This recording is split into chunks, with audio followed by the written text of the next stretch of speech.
Bienvenidas, compañeras, compañeros, a esta nueva emisión de Alternativas.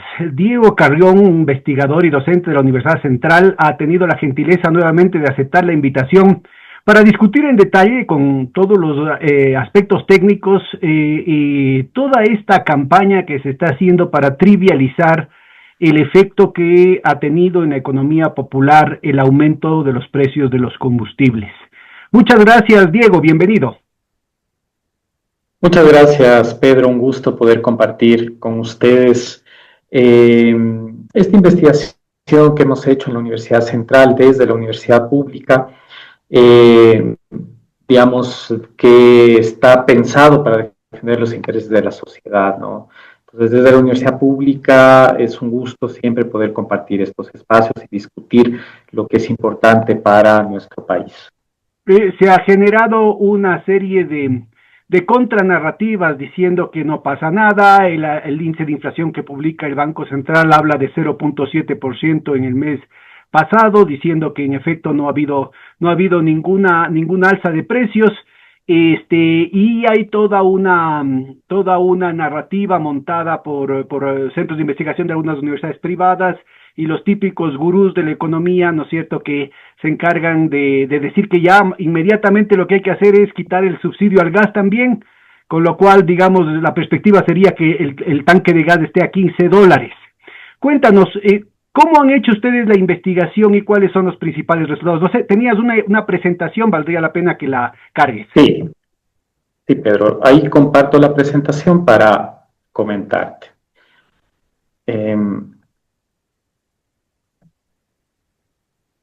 A ver.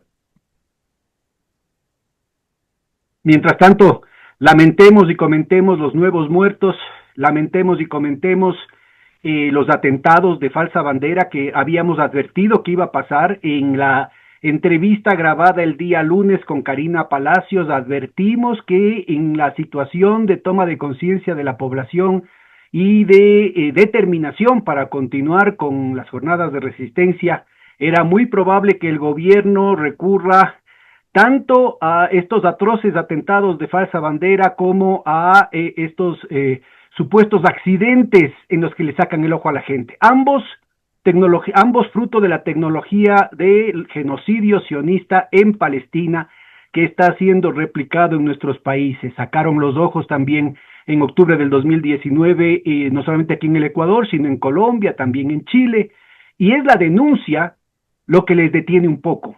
Por eso es tan importante, ¿no es cierto?, señalar, así como lo señalamos, la víspera del atentado en contra de Fernando Villavicencio. Por favor, revisen la entrevista que tuvimos con Amador Castillo, consultor de marketing político de la George Washington University, muy cercano al equipo de Jaime Durán Barba, de Roberto Isurieta, de Santiago Nieto, ¿no es cierto?, que estuvo muy gentilmente conversando con nosotros y él reconocía que existen los October Surprise, porque yo le decía, mira, como están las cosas, ¿no es cierto?, que era muy probable que gane la candidata de Revolución Ciudadana en la primera vuelta, y como están las cosas va a haber un ataque de falsa bandera, un October Surprise, y él reconocía que en efecto en Estados Unidos, antes de las elecciones de noviembre hay una sorpresa de octubre, como fue el atentado en contra de Trump en estas últimas elecciones, pero desde ya decía, aquí en el Ecuador esto no va a pasar, ya es un país muy pequeño, ya están muy cerca de las elecciones, y lastimosamente se dio el atentado contra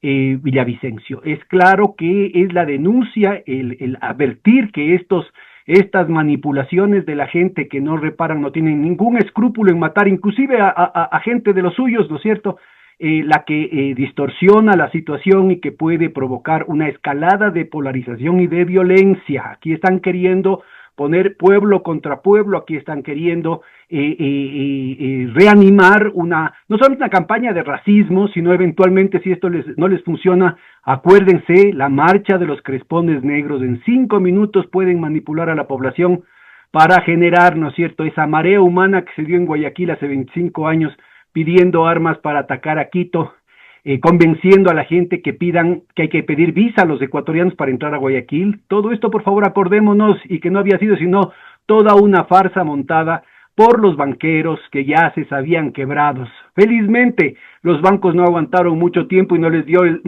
el tiempo, no les dio el momento suficiente como para completar de preparar la trampa, y la cosa se les cayó antes de que puedan escalar la violencia entre ecuatorianos.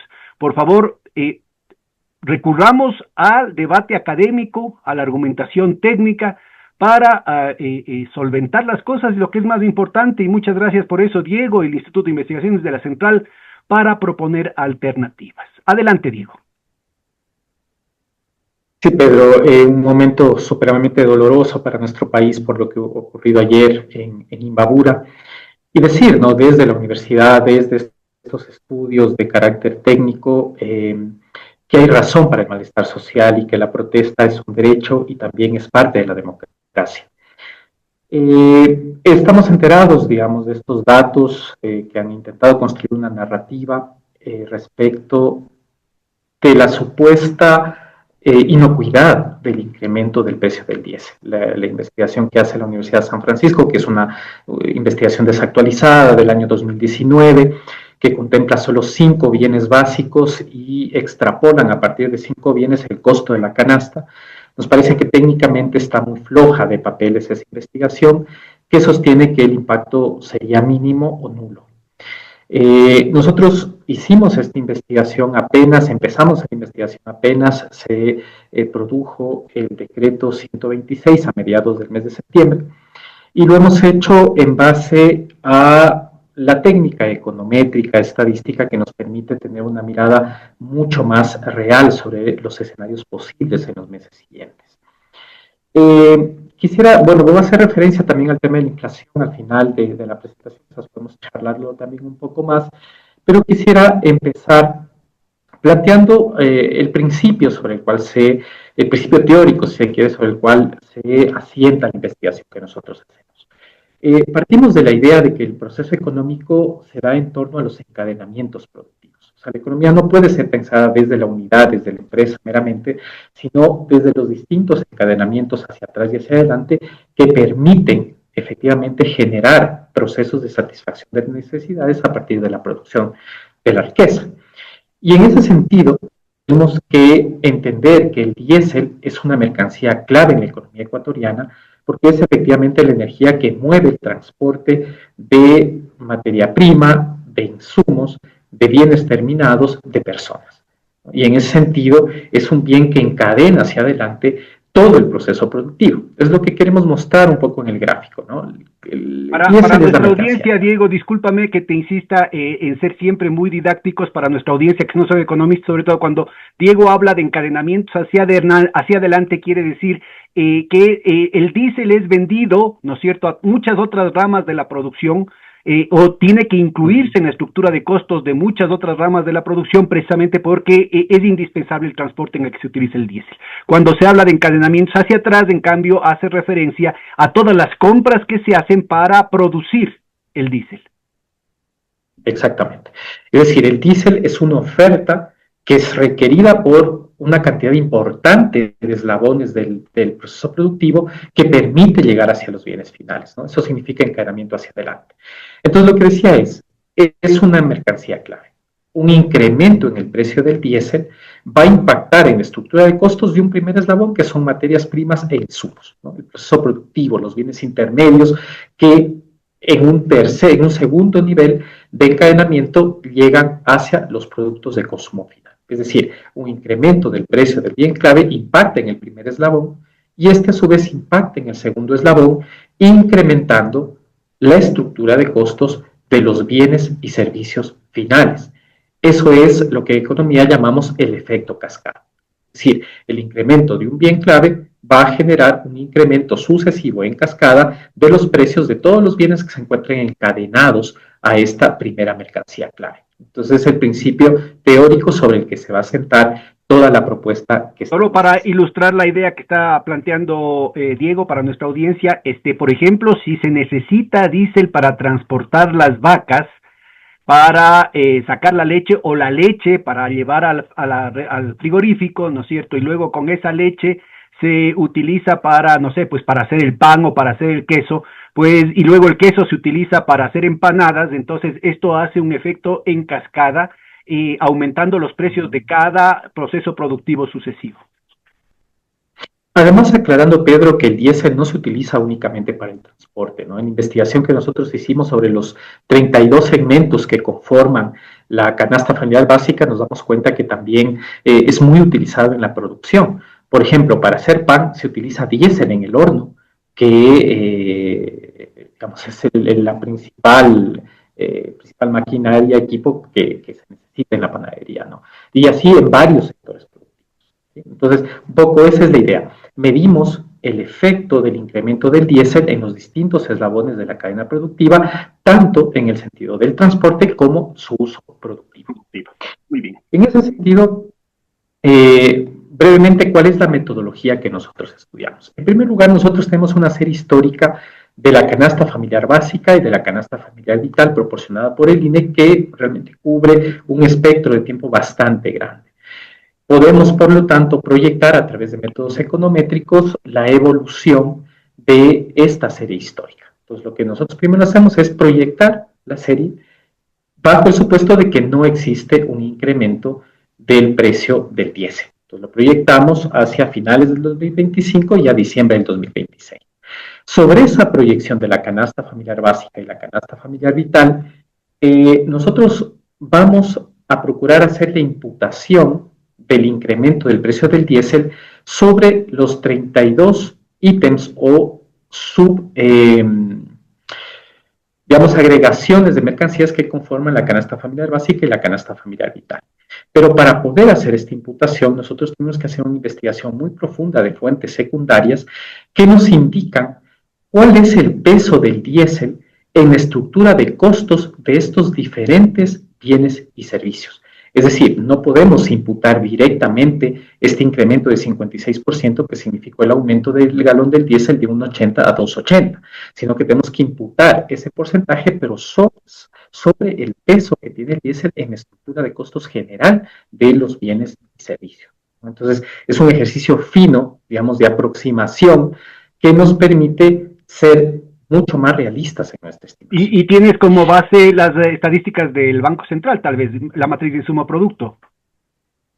No utilizamos la matriz insumo-producto en este caso, lo que utilizamos fueron fuentes secundarias respecto de los distintos bienes y servicios que conforman la canasta, ¿no? Los 32 por favor, ¿podrías ilustrarnos la diferencia entre la canasta familiar básica y la canasta familiar vital?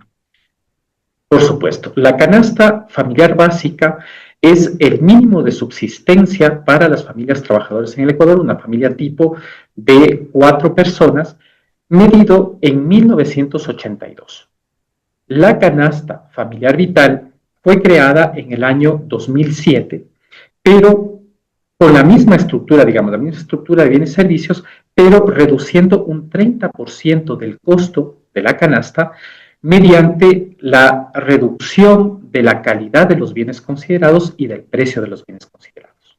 Esto, es decir, que este truquito surgió en la literatura hace algún tiempo y sobre todo esto, el origen de esto, no sé si sabes la anécdota, empezó con Margaret Thatcher en el Reino Unido, que justamente quería disimular, porque el supuesto, la narrativa pues neoliberal era que con las políticas de ajuste y sacando a los trabajadores, acuérdense, las huelgas de los mineros que duraron hasta 3 años, ¿no es cierto?, que iban a eliminar toda la adiposidad del Estado y todos los costos innecesarios, iba inmediatamente a bajar los precios en el Reino Unido. Entonces, como no bajaban, entonces se inventaron, obviamente tienen siempre los mejores economistas que la plata puede comprar, y se inventaron el tema del ajuste hedónico. Entonces, que decía, bueno, si es que, por decirlo en términos gruesos, ¿no es cierto?, si es que es demasiado cara la mantequilla, ponle margarina, ¿no es cierto?, y entonces ahí sale más barata, porque a la final ambas se embarran en el pan. Así es una degradación de los valores de uso que degrada la calidad de vida de la población, con el objetivo de cerrar la brecha ingresos y gastos de una manera artificial y mentirosa, ¿no? En eso consiste básicamente la diferencia en la canasta básica familiar y la canasta familiar vital. Hemos hecho el cálculo, sin embargo, para las dos, porque son la referencia que se utiliza en el Ecuador, junto al ingreso familiar, que quizás podamos referirnos un poco también a eso, ¿no?, al cálculo del ingreso familiar bajo el supuesto de 1,6 perceptores, es la manera como se calcula en el Ecuador la brecha entre ingresos y gastos, ¿no? Entonces, quizás podamos tratar también estos temas más adelante. Pero, en fin. A partir, ¿no es cierto?, de esta investigación de carácter bibliográfico sobre la estructura de costos de estos 32 subgrupos de bienes, logramos nosotros imputar de una manera bastante conservadora el incremento del diésel en dos momentos. Primero, una imputación que correspondería a este año, ¿no?, entre septiembre y diciembre del 2025, considerando el incremento de 1,80 a 2,80 el galón del diésel, lo que significa un incremento del 56%. Y luego hacemos una segunda imputación, es decir, un segundo incremento, que vendría en enero del 2026, cuando se liberaliza el precio del diésel, es decir, por ahora entre septiembre y diciembre va a estar fijo en 2,80, pero a partir de enero se liberaliza en una banda superior, inferior, máxima o mínima, sobre la cual irá flotando el precio del diésel. Y esto significará seguramente un impacto adicional al precio de la canasta básica y de la canasta vital. ¿Por qué lo decimos? Porque lo que consiente el decreto 126 es que se pueda incrementar por lo menos un 5% el precio del diésel si es que el precio internacional del petróleo incrementa, ¿no?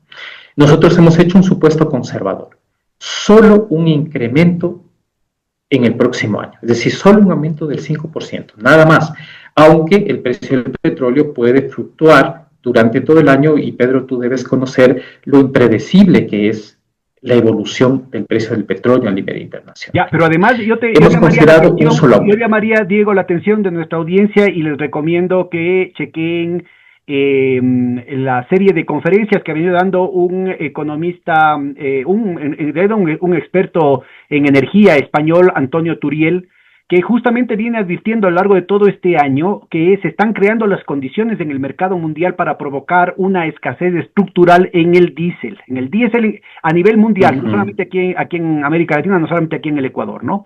Entonces aquí en el Ecuador tenemos el precio marcador se forma en el Caribe y obviamente con influencia directa de los Estados Unidos, pero las empresas que están ahí involucradas, además de las grandes transnacionales gringas, aparece la inefable Trafigura. Trafigura y Glencore son empresas supuestamente suizas con una profunda vinculación histórica con las familias oligárquicas aquí en el Ecuador, incluyendo a la familia del presidente de la República, que han estado involucrados en buena parte de las exportaciones, en buena parte de las importaciones de manera muy particular en la importación de derivados de combustible. Ahora, este tema que topa Diego, lo habíamos tratado en algún otro momento con Marcelo Varela del Instituto de Altos Estudios Nacionales y él mostraba estadísticas muy significativas, ¿no? La más agregada, para no robarle tiempo a Diego, es que cuando yo estaba de ministro en el 2007-2008, el margen que tenías sobre el precio de importación de los derivados era a la venta, en relación a la venta al público en el Ecuador, era del 10 al 15% dependiendo del derivado, pero todo ese margen iba a las arcas estatales que después se repartían en escuelas, colegios, hospitales, obra pública. Ahora, en cambio, se ha pasado con el tema de la liberalización desde el gobierno de Lenín Moreno del 88 al 95%, pero ya no es para los sectores, ya no es para el Estado y para el gasto social, la inversión pública, sino para el bolsillo de sectores privados. Aquí ha habido, como están de por medio, ¿no es cierto?, poderosos intereses y hay una cantidad de gente envidiosa que quiere quedarse con esos negocios, entonces hay muchísima denuncia en los medios de prensa comerciales. Buena parte de esas son ciertas y probablemente falta contar la otra mitad del asunto, ¿no es cierto? El nivel de corrupción es gigantesco en estos negocios privados, pero es muy importante porque se quiere plantear el asunto y se lo quiere disfrazar, y en eso hay hasta sectores populares que han quedado atrapados en el discurso de la focalización del subsidio. Cuando se habla de focalización del subsidio, se suponía que era para racionalizar el gasto público, pero aquí está de por medio precisamente lo que plantea Diego en el primer punto: incremento del precio del diésel por el margen de ganancia de abastecedores. Así es que cuéntanos de esta otra parte también, porque están totalmente ligados, ¿no? Es decir, la formación del precio, el precio internacional no tiene nada de técnico, no tiene nada de libre de mercado, no tiene nada de descubrimiento de precios, que como dice los panegíricos neoliberales, y buena parte de los heterodoxos también. Yo he oído economistas progresistas que caen en la misma narrativa, sino que aquí lo que hay es un negocio intrafirma. El PNUD tiene una hartísima investigación mostrando, ¿no es cierto?, que el gran porcentaje de esto es negocio intrafirma. Y entonces lo que tenemos es que el importador o quien aparece como importador aquí en el Ecuador está directamente vinculado con el exportador de afuera, y ambos son los que manejan los precios. El marcador que viene desde el Caribe, ¿no es cierto?, está previamente programado desde hace muchísimo tiempo, como insisto, en estos estudios de Antonio Turiel, ustedes pueden seguir. Sí, pero totalmente de acuerdo, los precios se fijan por el poder relativo de los agentes, ¿no? Y precisamente esto refiere a eso. Apenas se dio el incremento del precio del diésel, los abastecedores de combustibles en el Ecuador amenazaron con el desabastecimiento si no había un ajuste inmediato de sus márgenes de ganancia, ¿no? Y esto es lo que efectivamente va a contribuir a construir el precio en el año 2026. O sea, evidentemente van a tener que alzarles ese margen, al menos en este 56% que recuperaría el margen de ganancia antes del incremento del precio del diésel. Entonces nosotros estamos considerando también que el incremento en el 2026 tendría esos dos componentes, el incremento del margen de ganancia de los abastecedores y por otro lado al menos un incremento del 5% por efecto de este ajuste que se da en función de la banda superior e inferior cuando incrementa el precio internacional del petróleo. Dicho eso, tenemos que clarificar cuáles son los supuestos que nosotros estamos considerando para hacer este modelamiento econométrico, ¿no? Cuando uno hace una proyección del futuro, tiene que clarificar, poner sobre la mesa los supuestos de los que está partiendo. Y nosotros hemos elegido hacer supuestos de carácter conservador. Si no queremos exagerar la dimensión del peso del diésel en la definición del costo de la canasta básica familiar, porque no es necesario hacerlo. O sea, es tan fuerte su participación en la estructura de costos que no es necesario tener supuestos que no sean los conservadores que nosotros hemos elegido. Entonces, ¿cuáles son estos? Primero, considerar solo estos dos incrementos, uno en septiembre y otro en enero. Se podría considerar más incrementos para el 2026, pero no es necesario para demostrar el punto que queremos nosotros demostrar. Segundo, el incremento de septiembre no considera los efectos especulativos, solo el 56% que implica el incremento del precio del diésel y su impacto matizado ya por la estructura de costos de cada uno de los bienes. Es decir, no el 56% sobre el valor total de cada bien, sino el 56% solo sobre el componente que el diésel ocupa en su estructura de costos. Tercero, el incremento de enero será por una sola vez y se mantendrá a lo largo del año 2026 y tampoco consideramos el efecto especulación. Y finalmente, nosotros pensamos que dada la escalada del conflicto en Medio Oriente, es muy posible que el próximo año exista más momentos, ¿no es cierto?, en los cuales el precio del petróleo pueda ser presionado al alza y sin embargo no hemos considerado más que un solo incremento, ¿no? Entonces, sobre esos supuestos, este sería el primer resultado que obtenemos, que es el incremento de la canasta familiar básica. Lo que ustedes pueden ver en la línea anaranjada sería la evolución según el comportamiento histórico de la canasta familiar básica sin el incremento del precio del galón del diésel. Sí, sería una línea base que sería exclusivamente la proyección lineal de lo que venía siendo históricamente este índice. Tal cual, exactamente. Y el incremento del diésel se lo ve en dos momentos, ¿no? El primero, a partir, ¿no es cierto?, de septiembre, de agosto, en realidad del 2025, con un crecimiento de $871, que hacia finales de este año estaría rompiendo ya el techo de los $900 para el costo de la canasta familiar básica, partiendo de una situación de $814, 813,70 y algo en realidad, ¿no?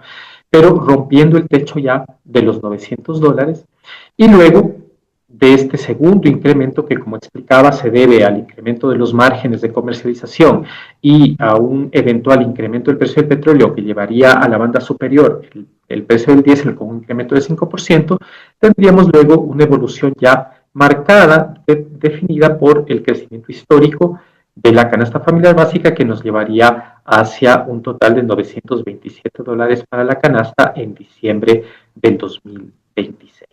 Hazme una aclaración. Yo vi un documento, no me acuerdo de quién era, en el que hablaban que el costo de la canasta básica a octubre se estimaba en 833. Tú tienes 828. Esto es también, lo tuyo es econométrico, ¿no? O sea, el último dato oficial es 814. 814 es el último dato observacional, ¿no? Gracias. Ya todo lo demás es proyección y en nuestro caso estaría explicado, digamos, tanto por la evolución histórica de la canasta familiar básica, como por estos dos incrementos basados en los supuestos conservadores que describí anteriormente sobre el incremento del precio del diésel, ¿no?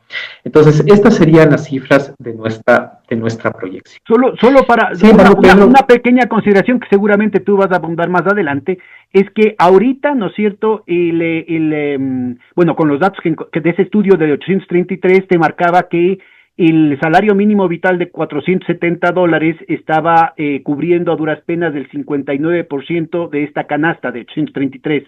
Pero con esta simulación, a finales de este año bajaría la cobertura a 53.5.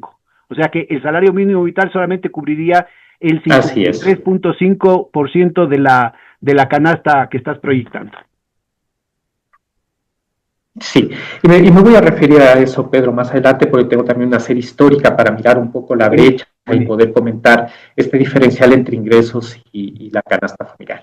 Pero quería mostrarte que aparte, ¿no es cierto?, de este modelamiento que hicimos, también consideramos esto que parece ser la meta, bueno, no parece, sino que claramente está determinado en el documento de la segunda revisión del acuerdo con el Fondo Monetario Internacional, que es la igualación a precios internacionales del galón del diésel.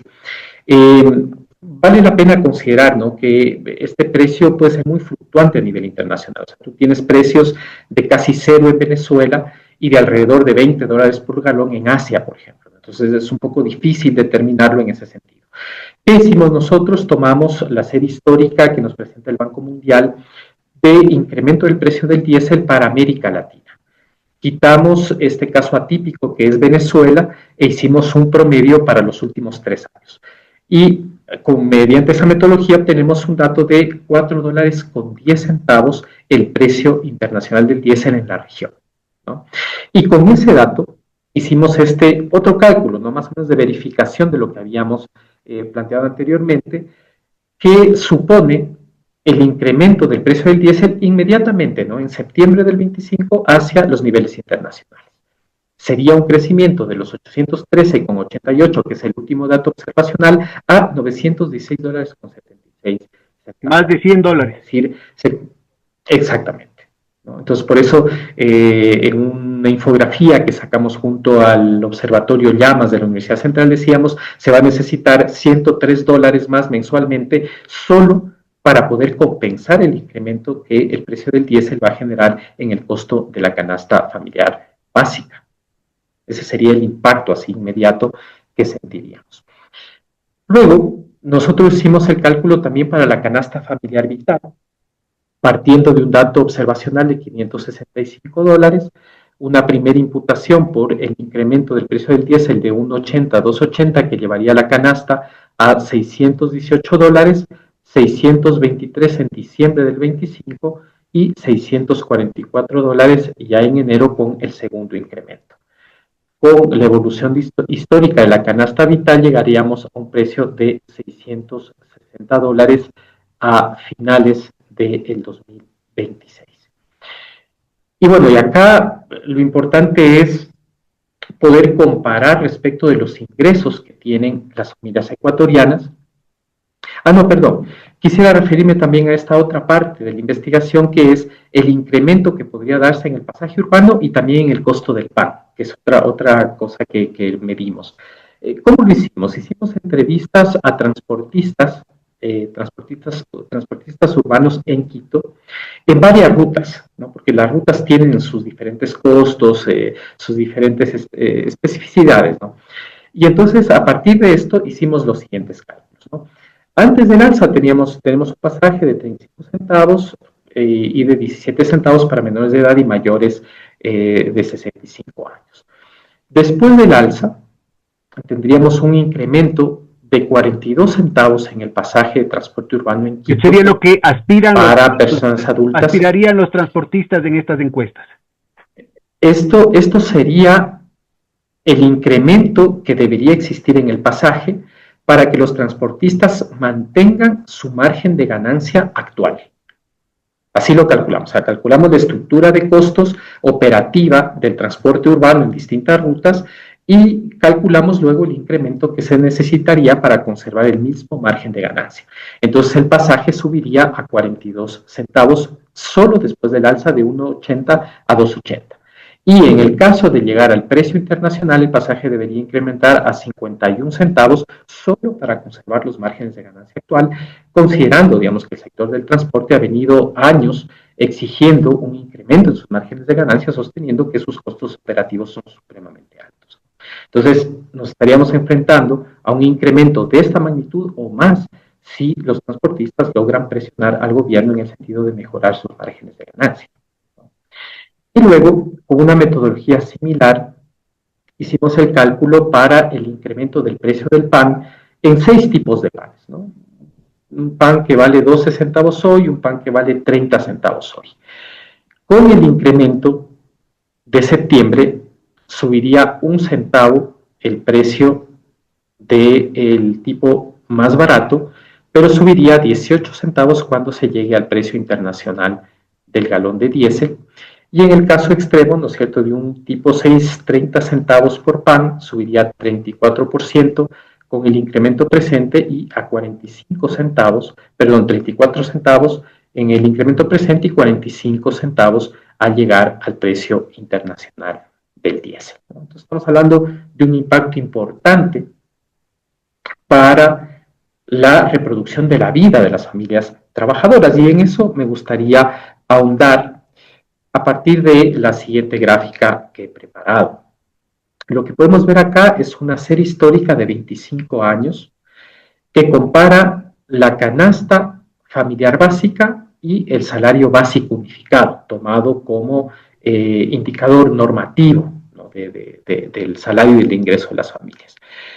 Lo que podemos observar es que esta brecha entre gastos e ingresos no ha dejado de crecer en los últimos 25 años.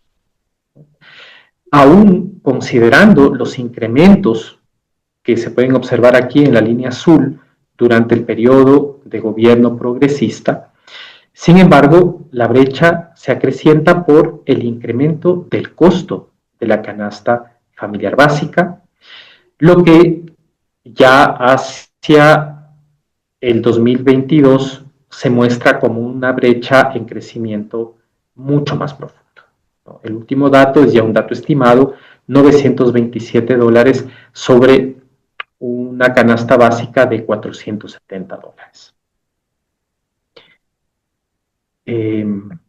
Perdón, una cosita, estamos, ¿no?, retornando a las dos láminas anteriores, Diego. Sí, este claro. tipo de cálculos ejemplifican cómo fue lo que ustedes calcularon el aumento en el costo de la canasta familiar básica y la familiar vital, es decir, que ya están integrados en estas cifras, ¿verdad? Claro, evidentemente. El costo, te refieres al costo del pan y al del transporte, ¿no? Sí, evidente. Sí, está incluido. Entonces, a ver, yo lo que quería señalar con esto es la diferencia dramática que tú señalabas ya hace un momento entre los gastos de las familias y sus ingresos, ¿no?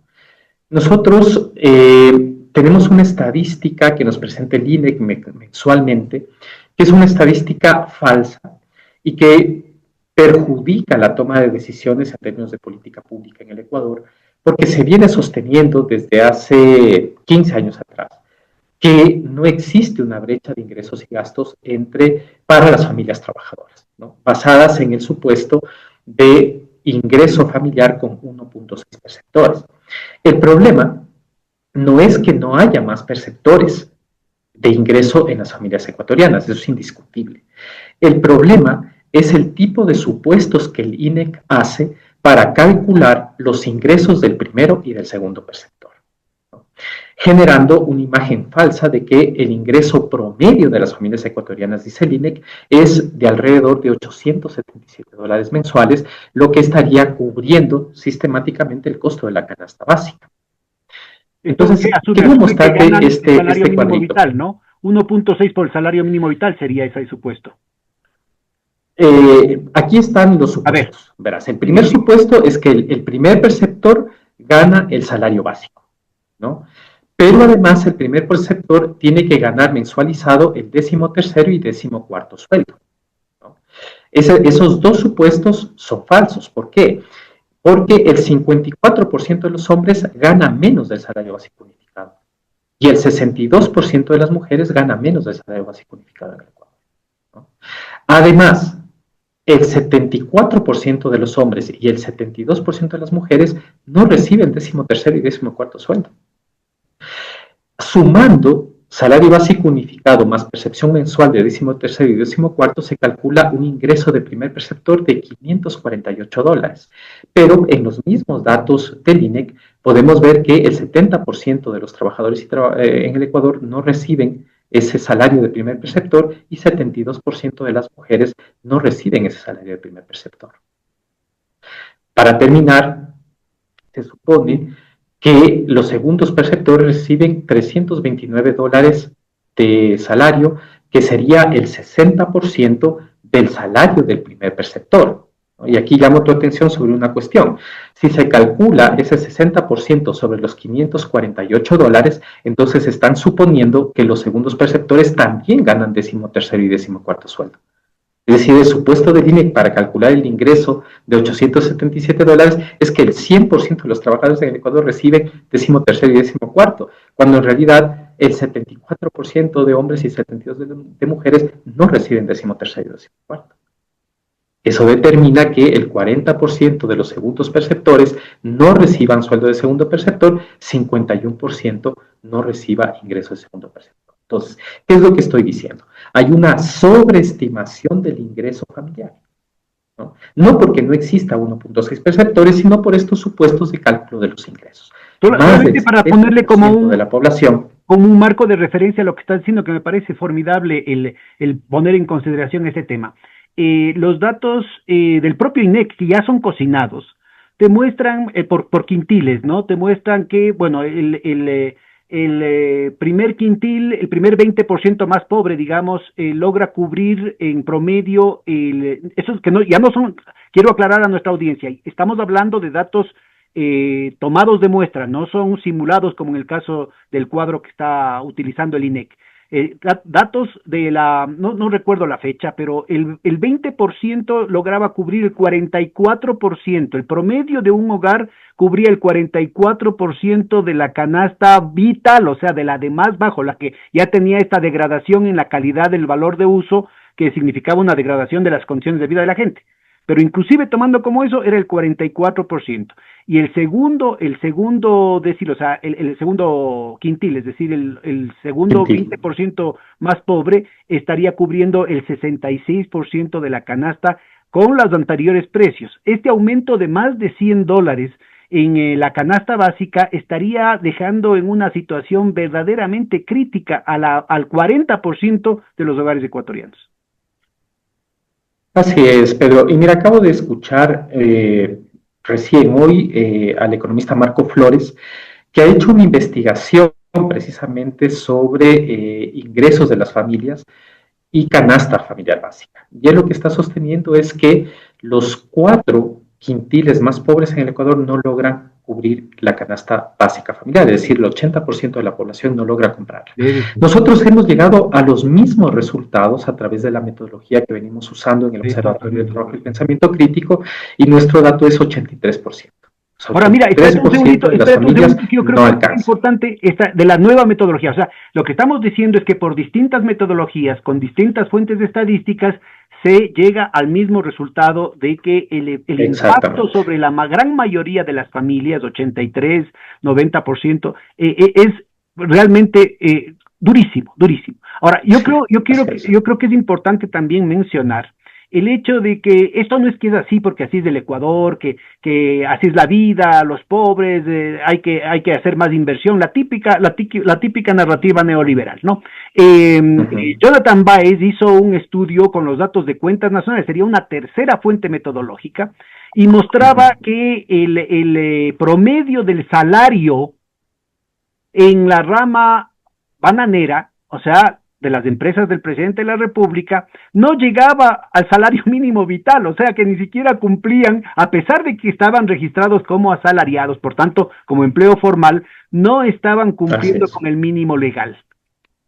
Así es, Pedro. Entonces, el momento con el índice de precariedad laboral. Ubicamos en términos sectoriales, ¿no es cierto? Claramente lo que se ve, y esto va, es primero el abuso de las grandes empresas, la utilización del poder político para exacerbar ese abuso, para exacerbar la explotación, pero además el hecho de que se están creando toda una serie de leyes, la cuestión de la precarización laboral en la que están insistiendo, que ya tiene una serie de antecedentes con una serie de acuerdos ministeriales desde enero del 2018, el tema del fomento al turismo, el tema del fomento declarando situación de emergencia en los camaroneros, en los bananeros, en los de palmicultores, bueno, una serie de pretextos que lo que generan es un ulterior proceso de precarización laboral que hará que estos supuestos que nos está mostrando de manera muy conservadora Diego, se vuelvan absolutamente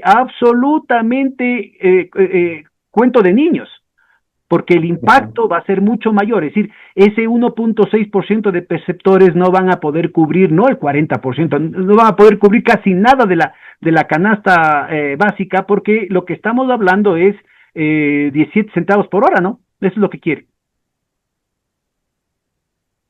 Así es, Pedro.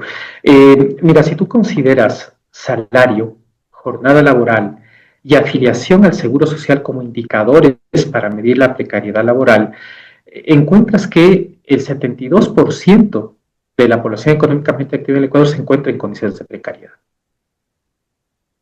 Un 13 o 16% en condiciones de trabajo no remunerado. Y apenas un 4%, 3.5% es el último dato del INEC de desempleo. ¿Qué es lo que nos dicen estas cifras? El desempleo no es el principal problema.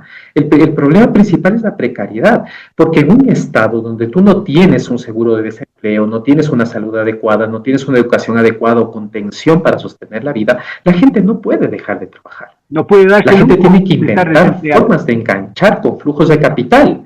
Claro. Exactamente. Entonces, tú lo que tienes son modalidades de precarización laboral que las empresas utilizan para sus procesos de valorización.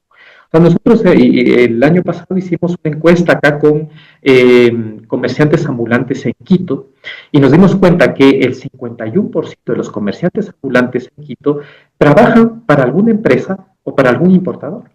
Son el último eslabón de la cadena de comercialización de grandes empresas, incluso transnacionales, y de importadores.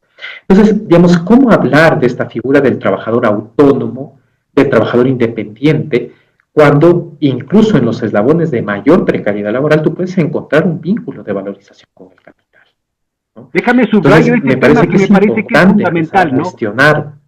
Porque la figura del empresario de sí mismo, Pedro, dime. La figura del empresario de sí mismo, que ha logrado vender en sectores de izquierda también, gente como Foucault, ¿no es cierto?, se ha convertido en el pivote de toda una narrativa que incluye el tema del cuidado de sí mismo, de una nueva izquierda, de la cuestión antiautoritaria, y sobre todo en los jóvenes, pero muchísimos académicos,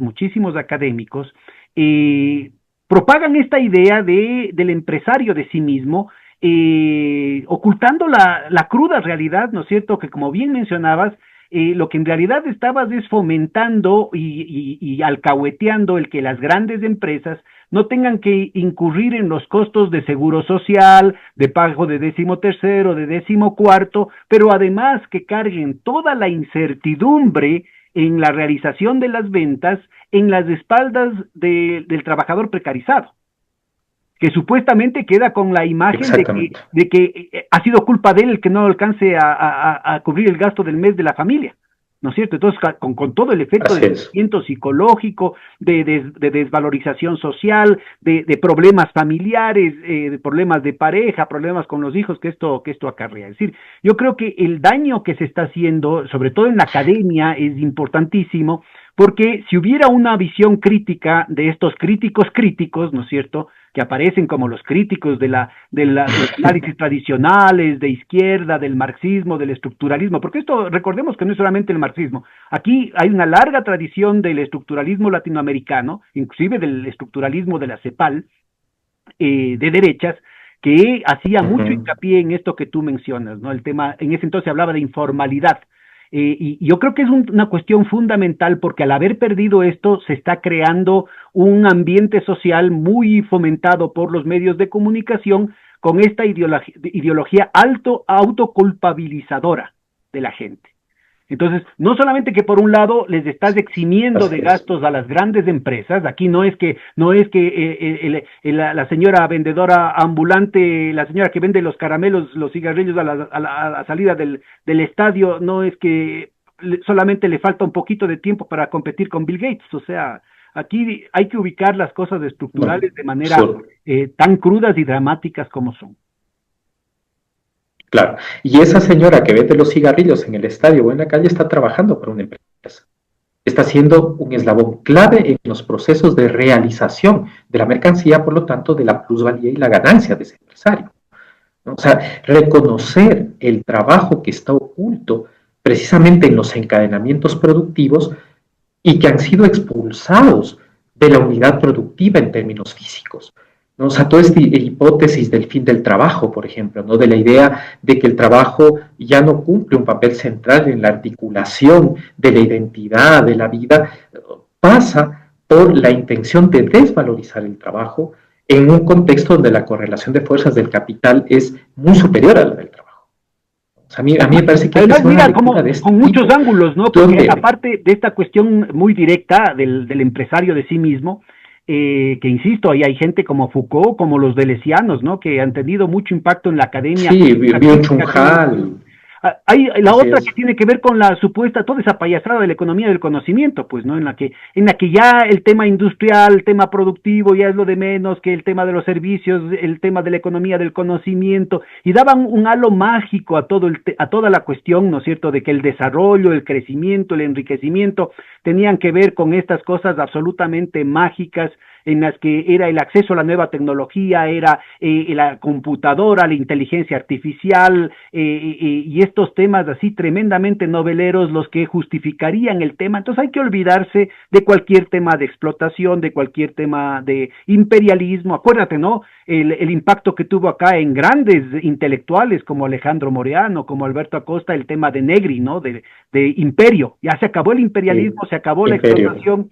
Ahora estamos en una cuestión, todo es light, todo es soft, y hay que tener una mentalidad abierta frente a los nuevos tiempos. Entonces yo sí creo que es muy importante que pueda mostrarse con cifras. Estas cifras tan dramáticas que estás presentando, yo creo que tienen que llamar la atención al investigador honesto, al académico honesto, ¿no es cierto?, a anclar, a poner un pie en tierra, ¿no es cierto?, respecto a la verdadera situación, a la trágica situación que se está creando precisamente por la falta de mecanismos de defensa de la gente. Están absolutamente desarmados ideológicamente los sindicatos, están absolutamente desarmados esa cantidad de trabajadores autónomos en términos ideológicos, no en términos psicológicos. No tienen mecanismos para entender qué es lo que está pasando. Sí, o sea, a mí me parece que todo este proceso de externalización de la producción, o sea, de sacar fuera de la unidad productiva a los trabajadores, también es clave para entender la subjetividad del trabajador contemporáneo. Si tú tienes una experiencia de trabajo que ya no se sitúa en un lugar fijo, sino que se mueve en una cadena productiva donde el patrono o el capital que valorizas no está claro, es muy difícil construir una identidad como trabajador. Y en nuestras investigaciones hemos visto cómo en los procesos de subcontratación laboral externalizan procesos centrales, esenciales en las cadenas de valor. Por ejemplo, la industria textil en el Ecuador.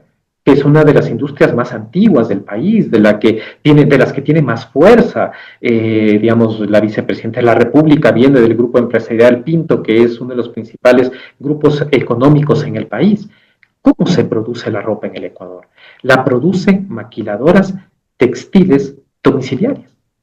Trabajadoras que se formaron, que trabajaron 10 años, 12 años en talleres de confección formal y que luego son impulsadas por sus propios patrones a salir de la fábrica para ponerse sus talleres de maquila, ganando a destajo, perdiendo todos sus derechos laborales y constituyéndose la fuente de valorización de las grandes cadenas de comercialización de ropa al detalle.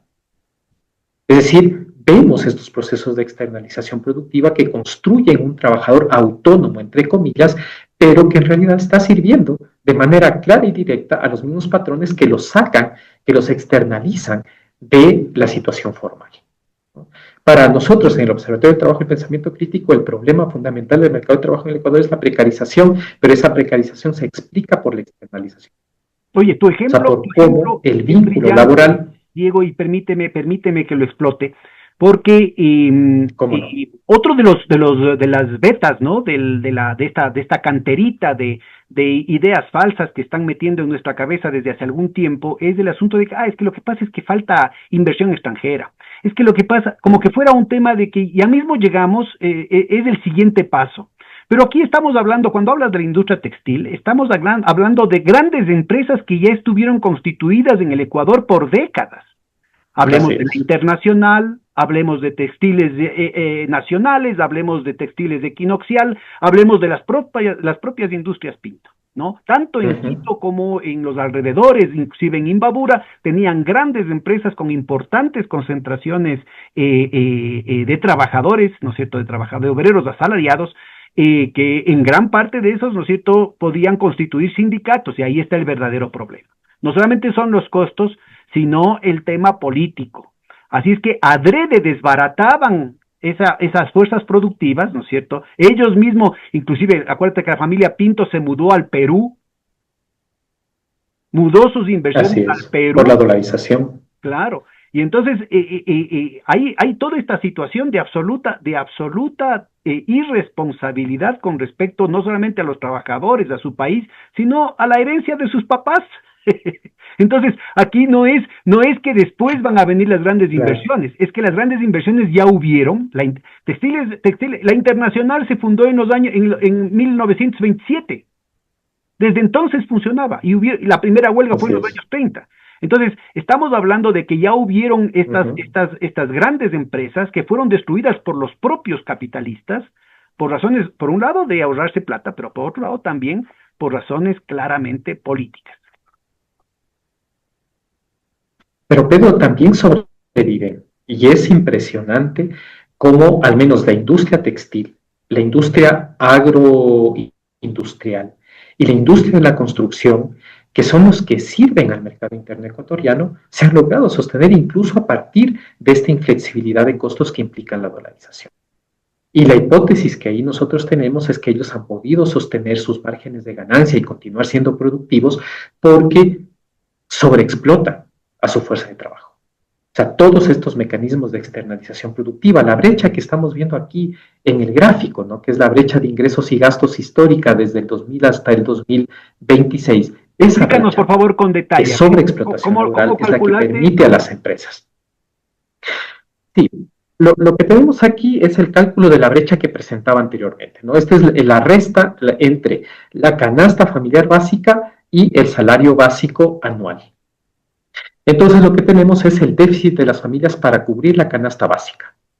Ustedes pueden ver hacia el 2023, 299 dólares, el 23, 315 dólares, el 24, 338 dólares, el 25 llegaríamos a 408 dólares de brecha y en el 26, 457 dólares para cubrir la canasta familiar básica.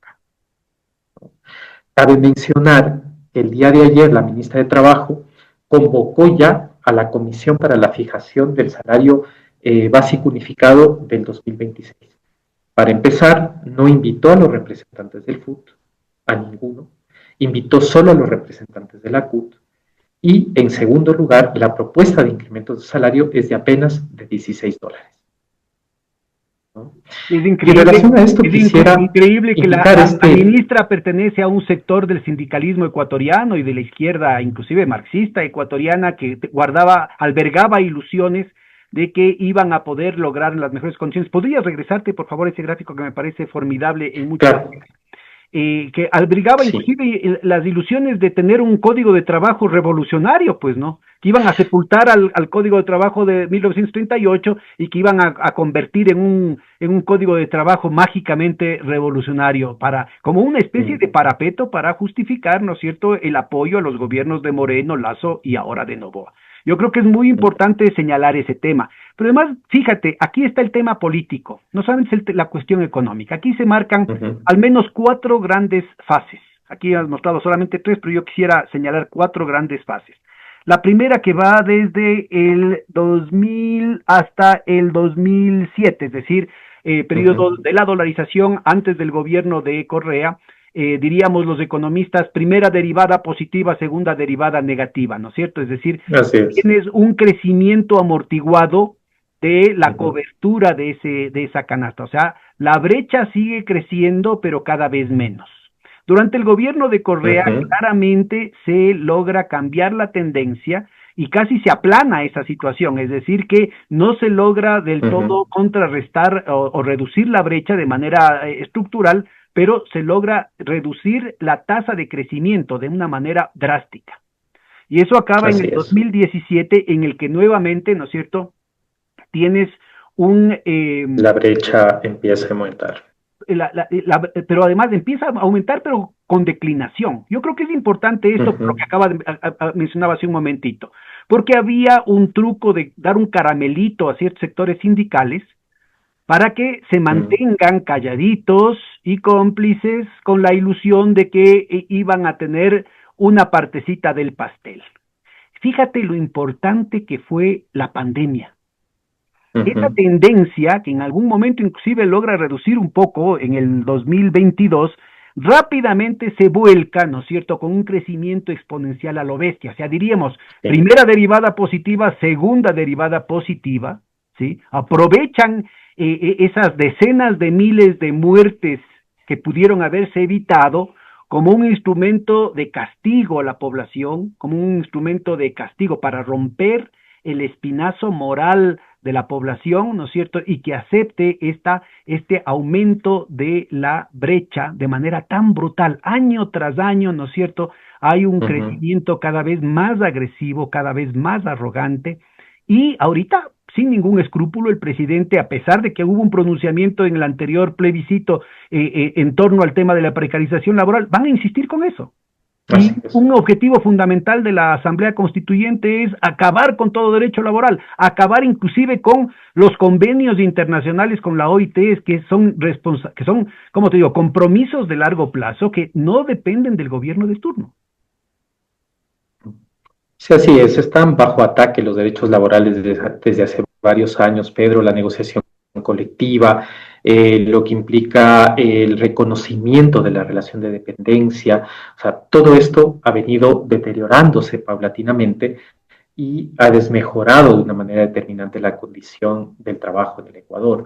A mí me parece que es importante mencionar también que esto es posible por una correlación de fuerzas negativa de los trabajadores, que viene dada en gran medida por esto que la teoría clásica denomina la sobrepoblación relativa. Nosotros tenemos una sobrepoblación relativa que ronda el 75% de la población económicamente activa, con apenas un 22% de trabajadores que logran realmente incluirse de manera estable o formal. Entonces tú tienes una presión competitiva a la baja de las condiciones laborales de manera permanente en el Ecuador. Por otro lado, un ataque histórico a la organización sindical, a las posibilidades de reivindicar de manera organizada mejores condiciones laborales. Entonces tú tienes una clave política de debilidad, una sobrepoblación relativa que presiona negativamente contra las condiciones laborales y por lo tanto puedes comprender, ¿no es cierto?, cómo se consiente este tipo de brecha que lo que hace es minar la calidad de vida, la salud de los y de las trabajadoras en el tiempo. Es lo que la teoría de la dependencia, Rui Mauro Marini llamaba la sobreexplotación del trabajo. Es decir, a los trabajadores no se les paga ni siquiera el valor de su fuerza de trabajo, ni siquiera lo mínimo para la supervivencia básica, para el sostenimiento básico de la vida. Déjame aclaro Y a mí este me punto parece para que nuestra ese audiencia, es... Diego, déjame un poquito, pongo en contexto. En los países Bueno, centrales, ¿no es cierto?, en los países, en los Estados Unidos, en los países imperiales, en los países desarrollados, industrializados, el nombre que usted quiera, se paga el valor de la fuerza de trabajo. En los países de la periferia, en los países subdesarrollados, se paga por debajo del valor de la fuerza de trabajo. Si en el pago del valor de la fuerza de trabajo ya hay un nivel de explotación, con el aumento, con la reducción por debajo del valor de esa fuerza de trabajo, tanto en el salario directo como en el indirecto, lo que se está es generando un excedente de plusvalía que no existe en los países centrales, que existe en los países de la periferia, en los países subdesarrollados, precisamente porque abusan, porque han creado una fuerza de trabajo excedente, es decir, un ejército industrial de reserva que está ahí pendiente sobre la base de lo que Harvey llama la acumulación por desposesión, es decir, ha habido un proceso de separación de la gran mayoría de la población de cualquier medio de subsistencia, y la gente, como bien decía Diego hace un momentito, como no puede darse el lujo de estar desempleada, tiene que reinstalarse de manera absolutamente desesperada y precaria en medios de producción marginales, medios de producción subsistente, digamos, de subsistencia absolutamente precarios, ¿no es cierto?, para subsistir. Y entonces yo creo que es muy importante ese tema, pero además señalar, a propósito del tema, que esto también era cierto durante la época de Correa y sin embargo no hubo, tenemos 4 fases perfectamente determinadas aquí, lo cual muestra que no solamente son factores estructurales, sino que esa correlación de fuerzas puede ser cambiada de acuerdo a el accionar político, a las correlaciones de fuerzas formadas por las alianzas, por las movilizaciones, por los pronunciamientos y también por los amarres por debajo de la mesa, pues no. Así es, Pedro, y es un tema de muchísima actualidad. O sea, cabe recordar que en la teoría clásica es el propio desarrollo capitalista a través del maquinismo el que genera esta sobrepoblación relativa. Es decir, mientras más se acumula capital, más se invierte en la producción de nueva tecnología que reemplaza a trabajadores por máquinas. Y es de plena actualidad cuando pensamos hoy los desarrollos de la robótica, los desarrollos de la inteligencia artificial. O sea, la pregunta es, ¿qué va a pasar con este ejército industrial de reserva, con esta sobrepoblación relativa, cuando estos cambios tecnológicos efectivamente se concreten en la realidad, ¿no?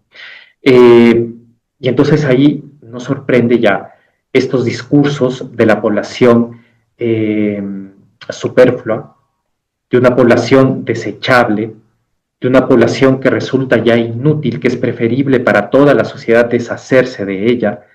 Y entonces no extraña tampoco el ascenso de la ultraderecha radical, que no tiene ningún escrúpulo en abanderar la crueldad como mecanismo de desarrollo. O sea, eso es lo que a mí me espanta, a ver, digamos. este tema que tú planteas, yo quiero morderme la lengua, mano, créeme que me estoy mordiendo la lengua, pero vos no me dejas. A ver, aquí estás planteando una serie de elementos que son formidables como claves para leer lo que está sucediendo y lo que se nos viene encima. Porque por un lado, como ya no solamente que tenemos una población excedente, una población económicamente activa de excedente, un ejército industrial de reserva sobredimensionado que es estructural al subdesarrollo, sino que ahora tenemos un plus de esto, es decir, un adicional por los cambios tecnológicos. Yo te diría, esos cambios tecnológicos se suman las políticas de ajuste, porque destruyen tejido productivo. Aunque no tengamos acceso a esa nueva tecnología, lo que genera es una mayor vulneración de lo poco de tejido productivo que hay por la contracción de la demanda interna y por la penetración de las compras internacionales. Entonces, en este contexto, ¿no es cierto?, es clarísimo lo funcional que resulta, por ejemplo, el destruir el sistema de seguridad social. Porque los viejos, ¿no es cierto?, de gana vivimos demasiado tiempo, ya es hora de que nos muramos, porque lo único que somos un gasto. Estamos aumentando los costos, estamos reduciendo las ganancias de los grandes especuladores, de la familia Novoa y de los otros. Necesitan esa plata para llevarse los banqueros, para hacer especulación y para repartirse a través de, por ejemplo, los perdones los impuestos, el no pago de impuestos, como el que acaba de hacerse la familia Noboa de 95 millones el clan Noboa de 155 millones y todos sus amigos 2.300 millones de dólares de impuestos que ya no pagaron, para que nosotros seamos los que pagamos con el aumento del diésel y de los otros combustibles. Ese es el primer punto. Así es. Y segundo punto, esta política de la crueldad, esta necropolítica, necesita la confrontación pueblo contra pueblo, porque necesitas definir un enemigo, necesitas tener un chivo expiatorio. Y esto hace, ¿no es cierto?, que se vuelva funcional el renacimiento del racismo. Ese paréntesis de tranquilidad psicológica, de terapia social que se generó con el levantamiento del Inti Raymi de 1990, que transformó a todos los segmentos del país, que transformó el ambiente ideológico, que transformó el discurso de los medios de comunicación, de la política, de los chistes en los barrios, ¿no es cierto? Y que obligó a la gente a recuperar, ¿no es cierto?, la sensatez, olvidando el racismo, rápidamente está siendo desmoronado, ¿no es cierto?, con una escalada del racismo que se muestra claramente que es una política estatal que no tiene nada de espontáneo, como por ejemplo con el asunto de lanzarle dardos al dirigente de la CONAIE, Leonidas Issa, en el programa de televisión del canal público, por parte de Boscán y Vivanco, ¿no es cierto?, como en eso de póngale la cola al burro o cualquier cosa por el estilo, o con el corte de la trenza de los compañeros indígenas capturados durante estas movilizaciones, pero también en la brutalidad con la que se trata a la población afro y pobre, sobre todo jóvenes, entre ellos los 4 chicos de las Malvinas, por el hecho de ser negros, por el hecho de ser pobres. Y recuérdense que antes de las movilizaciones ya se hablaban que no eran los 4 de las Malvinas, que eso abría la caja de Pandora, porque ya eran 43 los que estaban contabilizados de los desaparecidos por parte de las fuerzas del gobierno. Entonces, y claramente, ¿no es cierto?, en su gran mayoría, jóvenes de los barrios populares y afrodescendientes. Entonces, el tema del racismo está ahí presente. Y finalmente, discúlpame que no me insisto, es tu culpa y tu gran culpa. Y tú estás dando la clave de algo que se le escapa al presidente, y que no es que se le escapa al presidente, porque todo lo que habla, las 4 palabras que habla siempre son preparadas por su equipo que está asentado en Estados Unidos, ¿no es cierto?, con el ministro de propaganda que nunca renunció, que le dicen qué es lo que tiene que decir, ¿no es cierto?, y que claramente trasluce su vinculación con el sionismo, porque dice, ¿no es cierto?, yo les voy a sacar del país, o sea, esta población sobrante, ¿no es cierto?, son estos indios protestones, son estos narcoterroristas, son estos correístas, son todos los que se oponen a lo que yo digo, ¿sí?, y tienen que largarse del país, que es exactamente la posición que tiene Netanyahu, ¿no es cierto?, pretendiendo que puede matar de manera impune, ¿no es cierto?, no solamente Netanyahu, porque también es los sectores supuestamente progresistas dentro de esa comunidad, ¿no es cierto?, que esperan que Netanyahu haga el trabajo sucio, ¿no es cierto?, de pronto se tapan las narices, pero en el fondo están de acuerdo, ¿no es cierto?, con hacer desaparecer mujeres y niños con una brutalidad sin precedentes. Entonces, mira, el tema de disparar a la cara a la gente, esto de sacar los ojos a los manifestantes nuevamente, el tema de la escalada de la violencia con los helicópteros, la cuestión de estos atentados de falsa bandera absolutamente atroces, ¿no? La gente no se acuerda, los medios de comunicación no se acuerdan que en el 2022 hicieron explotar una manzana entera en un barrio popular en Guayaquil. De eso no se habla. Estos atentados de falsa bandera, porque miren, este tipo de atentados con este nivel de explosivos, esto no lo puede tener cualquier persona. Una cosa es tener acceso a un volador y otra cosa es tener manejo de explosivos. Eso no lo puede hacer un joven de una comunidad indígena, eso no lo puede hacer un joven de un barrio, eso no lo puede hacer una brigada o una célula estudiantil trasnochada. Esto requiere especialistas, y el Mossad ha sido en todas partes y a todas luces, ¿no es cierto?, especialista en este tipo de cosas. Necesitan crear su franquicia local al interior de las Fuerzas Armadas de la policía. Por eso son las atrocidades que cometieron con muchachos absolutamente inocentes como los chicos de las Malvinas, a los que después se les acusa, inclusive a un niño de 11 años, después de haber sido vejado, de haber sido arrodillado, disparado en la cabeza, descuartizado y calcinado. El ministro de Defensa, que además es karateca y macho alfa, le echa la culpa de que él es el delincuente, de que él es el culpable. ¿Qué es lo que están pretendiendo? ¿Qué tipo de monstruos están queriendo crear? ¿Qué tipo de monstruo estaban creando en la escuela de policía cuando no solamente es el teniente Cázares el que está torturando y matando a golpes a su mujer dentro del cuartel, sino que es todo el cuartel el que está oyendo? ¿Qué tipo de monstruos están protegiendo cuando tienen que sacrificar a su Bolsonaro criollo, protegido por la embajada americana, mimado por la embajada americana, el general Patricio Carrillo? Tienen que mandarlo sacando para proteger a un teniente. El general Patricio Carrillo dice que tienen que sacar a 12 generales. No sacaron a ni uno. El arrogante presidente banquero dice, se me largan, y mencionó a 3, no sacó a ninguno.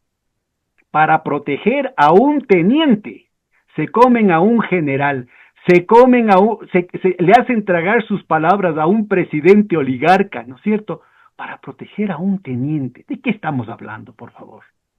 Acordémonos, yo me acuerdo de Rangasis, vos de pronto no nacías en la época de... Sí, no, ya, y me acuerdo, Pedro, lo terrible de esa época, ¿cómo no? Yo me acuerdo porque tenía las oficinas en el Banco Central. ¿Qué hacían, no es cierto? Un agente del Mossad teniendo oficinas en el Banco Central del Ecuador, y entonces él daba conferencias con todo el morbo del caso, ¿no? Bueno, este señor después apareció en un incidente que fue después cubierto por la prensa nacional, ¿no es cierto? En un incidente asesinando gente en los páramos del Chimborazo. De eso no se logró saber nunca más. Y acordémonos también, y con esto ya me cierro la boca, de la cápsula de seguridad del vicepresidente de la República, Otto Sonnenholzern, de la Comunidad Alemana, que incluía a 2 misteriosos ciudadanos israelíes. ¿Qué hacen 2 ciudadanos israelíes en la Cámara de Seguridad, en la cápsula de seguridad del vicepresidente de la República? Pero además vivían en su mismo edificio.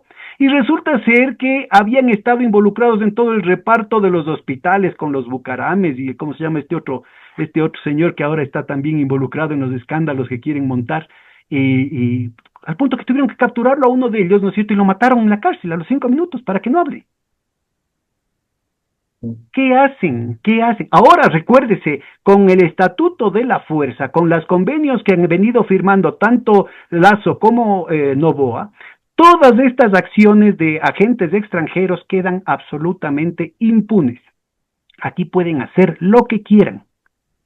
Y no solamente con el pretexto militar, sino todas sus contrataciones, incluyendo las logísticas, incluyendo las comerciales, incluyendo las financieras. ¿Qué hacían 2 ciudadanos israelíes negociando con las medicinas de los hospitales en la cápsula de seguridad del vicepresidente de la República? ¿Y por qué tienen que matarlo a uno a los 5 minutos de entrar al penal? Entonces, mira, yo solo dejo esto como señalamientos y me callo. Sigue, por favor. Y bueno, se cerró mi presentación, pero lo que quería recordar también, Pedro, es que esto que estamos hablando, ¿no es cierto? El incremento del precio del diésel, este incremento en la brecha de ingresos, gastos de los trabajadores es solo parte de un programa económico impulsado desde el Fondo Monetario Internacional, pero que doctrinariamente considera la eliminación de los subsidios por un lado, pero también el uso de la fuerza, la militarización como forma de imposición del modelo económico. O sea, a mí me parece que no hay que ir muy lejos para observar el Chile de Pinochet, la Argentina de Videla y cómo la fuerza militar fue clave en la imposición de este tipo de modelo y cómo la militarización, la crueldad se ha venido desplegando en estos días de paro nacional. Digamos, es un ingrediente más de la receta. Retomando, lo que vemos acá, ¿no es cierto? Diego, en el gráfico. ¿Podrías intentar de nuevo compartir pantalla para ver si podemos activar tu presentación? Pensé que estaba compartida. Va ahora. Ahí, Pedro. ¿Estamos? Sí, hay unas manchas, pero sigue nomás, ya se va a componer, ya. Ya. Ok, sí. Lo que tenemos entonces es la evolución histórica de la brecha entre ingresos gastos de las familias ecuatorianas. El último dato que vemos es de $457, sería ya la proyección para el año 2026 con el incremento del diésel. Es decir, las familias ecuatorianas para alcanzar, perdón, la canasta familiar básica van a necesitar $457 adicionales en sus ingresos. Esto me lleva a la discusión respecto de cuánto debería ser el incremento salarial, al menos del salario básico unificado, para el año 2026. Como te decía anteriormente, la ministra del Trabajo, convocando solo a los sindicatos favorables al gobierno, propusieron el día de ayer un incremento de $16. Pero en los cálculos que nosotros hemos realizado, vemos que es necesario tener un incremento de $36 apenas para mantener la brecha que ya existía en el 2025 entre canasta básica y salario básico. Solo para mantener la brecha se necesitaría $36 de incremento. Y para mantener la brecha entre salario y canasta vital se necesitaría un incremento de $29. Solo para mantener la brecha existente. Para cerrar la brecha, como decía anteriormente, se necesitarían $457 referidos a la canasta básica y $190 referidos a la canasta familiar vital. Muy claro. No hay una correlación de fuerzas posible que logre cerrar esa brecha. Entonces lo que tenemos es una disminución de la calidad de vida.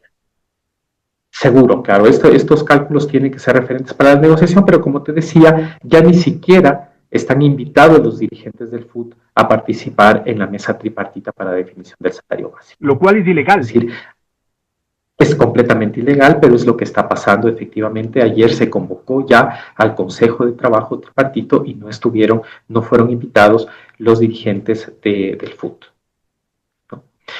Ni de las tres centrales principales en el Ecuador, CEOL, UGT ni CEDO. Entonces, bueno, ese es un poco el panorama general, Pedro. Yo quisiera hacer referencia a los datos contrapuestos a lo que nosotros venimos sosteniendo a partir de este estudio, ¿no? Tú lo mencionabas al inicio, la investigación de la Universidad de San Francisco de Quito, desactualizada, con una metodología bastante precaria, donde se supone que no va a haber un impacto en la calidad de vida, en el costo de vida de la población, pero luego también el tema inflacionario. El INEX sacó un dato de una inflación de 0.08% mensual para el mes de septiembre. Entonces, ahí lo que hay que decir en principio es que la metodología de cálculo de la inflación implica una recolección de precios a nivel de 9 ciudades en el Ecuador a lo largo de todo el mes. Por lo tanto, el dato que saque el INEC como inflación mensual no es representativa todavía del incremento que puede tener el costo de vida en el Ecuador, porque ha relevado la primera mitad de septiembre y la segunda mitad de septiembre. Entonces, no está relevando los incrementos solo luego, digamos, posterior al incremento del precio del diésel, sino que también relevó precios antes del incremento. Por lo tanto, no es un dato significativo. Sin embargo, lo que sí me parece significativo es la inflación acumulada, ¿no?, que llegaría a 2,23 para septiembre del 2025. Que es, en términos de una economía dolarizada, es bastante alta, está casi, bueno, con el incremento del diésel esto seguramente se va a disparar y estará muy cercana, ¿no es cierto?, a la inflación del 2015 en plena crisis por la caída de los precios de las commodities, o la inflación que se registró también en el 2022 de 3,74. O sea, no he hecho la proyección, pero se puede, digamos, prever que la inflación para este año sea muy superior a las de años anteriores, los picos anteriores en la serie histórica, e incluso para el 2026 una inflación mucho más elevada. Yo creo que también hay que tomar una consideración adicional, Diego. Este indicador debería contrastarse con la capacidad de las empresas para traspasar sus costos. Solo las grandes empresas pueden hacerlo con impunidad, digamos. pero pequeñas y medianas empresas en general tienen un problema porque la demanda no les aguanta en general. En general tienen nichos de Sí. mercado relativamente débiles. Entonces, solo las grandes empresas tienen una demanda inelástica, bienes de lujo, y entonces tienen sus nichos de mercado de ingresos medios y altos garantizados en los que pueden seguir subiendo los precios. Y así lo hicieron durante todo los primeros 25 años neoliberales, ¿no es cierto? Y lo que iban es tachando clientes, digamos. Pero es muy Ujú. importante el ubicar, ¿no es cierto?, que hay un debilitamiento tan importante del tejido productivo que esta señal de triunfo que quieren presentarnos, en realidad, ligado a esta estructura de costos ya imposibles, o sea, por la dolarización, implica no solamente es el tema de la tasa de crecimiento de los precios, sino los niveles de precios, tanto de consumo como de producción, que generan una situación en la que tienen que reducir sus ganancias. Entonces, las empresas grandes pueden hacer con las ganancias propiamente dichas, pero las pequeñas, medianas empresas, las empresas familiares, la economía popular y solidaria, en realidad lo que están es cortando el ingreso familiar imputado. Entonces, lo que hablamos Ujú. es de un proceso de estrangulación, de estrangulamiento del flujo de caja de todas las empresas, grandes, medianas, pequeñas, capitalistas y no capitalistas, que marca una situación, ¿no es cierto? Lo que aparecería como un triunfo en términos de que no aumentan los precios, es una evidencia de que hay una destrucción del tejido productivo que se va a volver insostenible, provocando más desempleo, más precarización y una correlación de fuerzas inclusive más negativa para los sectores populares, como estabas mencionando. Sí, quería sumar justo a tu reflexión un gráfico que lamentablemente no se presenta ahora, pero que lo que intentaba ilustrar es el decrecimiento en las tasas de variación del consumo de las familias. Esto. Se puede ver ya un proceso sostenido, ¿cierto? Que no es, o sea, una disminución neta del consumo, pero sí una disminución de las tasas de variación del consumo.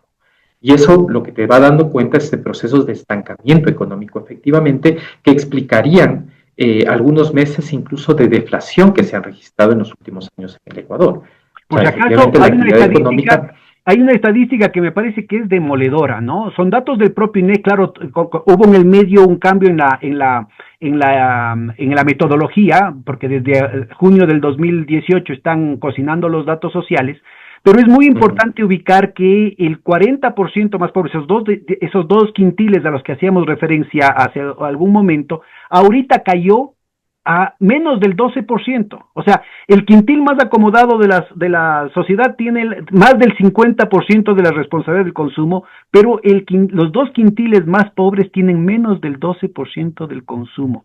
Y esto en la época de Claro. Correa en algún momento llegó a ser o sea, cerca del 50%, 44% del consumo entre los dos quintiles más bajos, ¿no? Cuando justo esa brecha se había reducido, pero también hubo un proceso de redistribución del ingreso importante, sacando a 2.400.000 personas de la pobreza.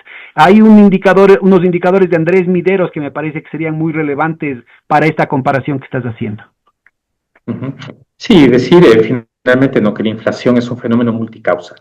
O sea, si a veces la inflación responde a un incremento o disminución de la demanda, a veces también puede responder a este cambio, esta transformación en el precio de la estructura de costos de los bienes. Y por lo tanto, la inflación es un fenómeno que hay que investigarla en su coyuntura, en su momento, ¿no? Me parece, por lo tanto, que el dato de inflación presentado por el INEC no es aún indicativo de lo que puede suceder como un efecto determinante en el encadenamiento productivo del incremento del precio del diésel, mientras que la metodología que nosotros hemos utilizado da una idea ya prospectiva de lo que puede ocurrir el próximo año. Si nosotros le sumamos a esto los otros puntos de ajuste estructural contemplados en la segunda revisión de la Carta de Intención con el Fondo Monetario Internacional, realmente el panorama se vuelve dramático. Un incremento en los precios del gas, un incremento en el precio de la electricidad, serán golpes supremamente fuertes para el sostenimiento de la reproducción de la vida de las familias ecuatorianas. Estamos viendo que la brecha es ya inmensa. Nuevos golpes más en el incremento del costo de la vida van efectivamente a ser determinantes para la supervivencia de nuestras familias, de nuestro país, para el sostenimiento de la vida en los próximos años. Y eso es lo que nos vamos a enfrentar, Pedro. Lamentablemente, el proceso de ajuste estructural está en marcha. Y es lo que se está poniendo en juego también en términos políticos, tanto en el paro nacional como en lo que se viene posteriormente en la coyuntura electoral por la consulta popular. Nos estamos jugando la vida de nuestras familias. Bueno, es un proceso, digamos, de aplanadora, ¿no? Se ve claramente que el gobierno ya no tiene los escrúpulos que tuvieron los gobiernos de Moreno y de Lazo al aplicar las políticas neoliberales. Esa particular deferencia que tenían con ciertos sectores asalariados se ha acabado. La nueva correlación de fuerzas marca el poder absoluto, es decir, es un planteamiento cercano al de Somoza, ¿no? Y aquí se hace lo que a mí me da la gana y simplemente está cubriendo el programa neoliberal más extremista, inclusive que el de los países del Cono Sur en la época de Pinochet y de Videla, ¿no?